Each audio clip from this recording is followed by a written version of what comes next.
40 years ago today, the Supreme Court issued its historic ruling in Roe v. Wade. That decision made abortion legal in all 50 states. And it also set off a major political debate that's still going on today. But as Charlene Israel reports, pro-lifers can claim some victories. The Supreme Court today ruled that abortion is completely a private matter to be decided by mother and doctor in the first 3 months of pregnancy. 40 years after Roe v.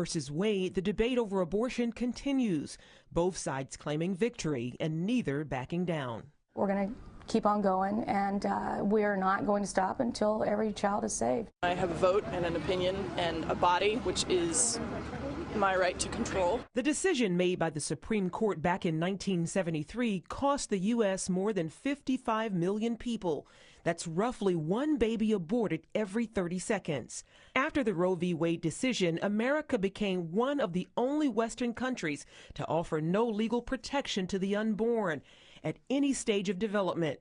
But pro-lifers can claim some victories. 19 states put measures into place to restrict abortions last year. And one pro-life group says the number of abortion clinics has fallen from 2,200 in 1991 to 660 due to malpractice lawsuits, health code violations, and other reasons.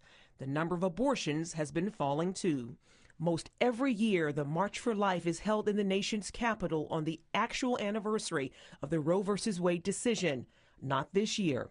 Instead, it'll be Friday. That will give it a few days separation from President Obama's inauguration earlier in the week. One pro-life group produced a video for this year's march. They used President Obama's own words about protecting children from his address to the nation after the Sandy Hook tragedy. Can we honestly say that we're doing enough to keep our children, all of them, safe from harm? I've been reflecting on this the last few days, and if we're honest with ourselves, the answer is no. Charlene Israel, CBN News. Abortion has become a hot political topic in Ireland. Wendy Griffith has that story from the CBN Newsroom. Wendy? Gordon, as many as 30,000 pro-life advocates rallied in Dublin, Ireland, calling on the Irish government to keep their pro-life promises. Abortion is illegal in the Republic of Ireland, but recently the government said it would allow it in certain cases. The announcement comes after press reports that a 31-year-old Indian woman died after being denied an abortion. Pro-life leaders say the woman died from an infection following a miscarriage and that hospital records reflect no request for an abortion. The journalist who reported the story now says the facts have been muddled. President Obama also took on a major social issue as he laid out his agenda in his second inaugural speech Monday. He became the first president to embrace gay rights and same-sex marriage in a swearing-in speech. Our journey is not complete until our gay brothers and sisters are treated like anyone else under the law. For if we are truly created equal, then surely the love we commit to one another must be equal as well. The president also says Washington has to act on climate change, and he disagreed with those who say the government is spending too much on welfare and entitlement programs. An Iranian-American pastor goes to trial in Iran. Pastor Saeed Abedini is charged with attempting to undermine Iran's government by creating a network of Christian house churches. Abedini's attorney argues his client's Christian activities are motivated by his faith, not politics. If convicted, Abedini could face the death penalty.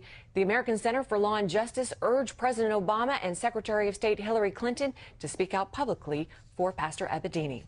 Gordon?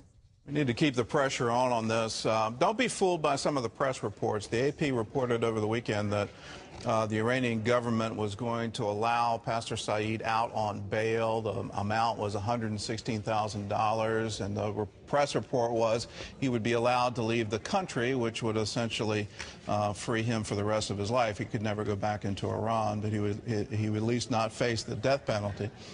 But don't buy into it.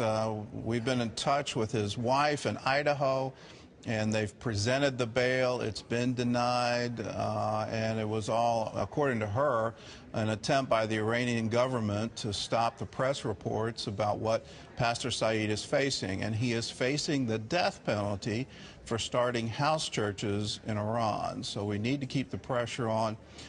He's an American citizen, and we need to protect the rights of Americans around the world.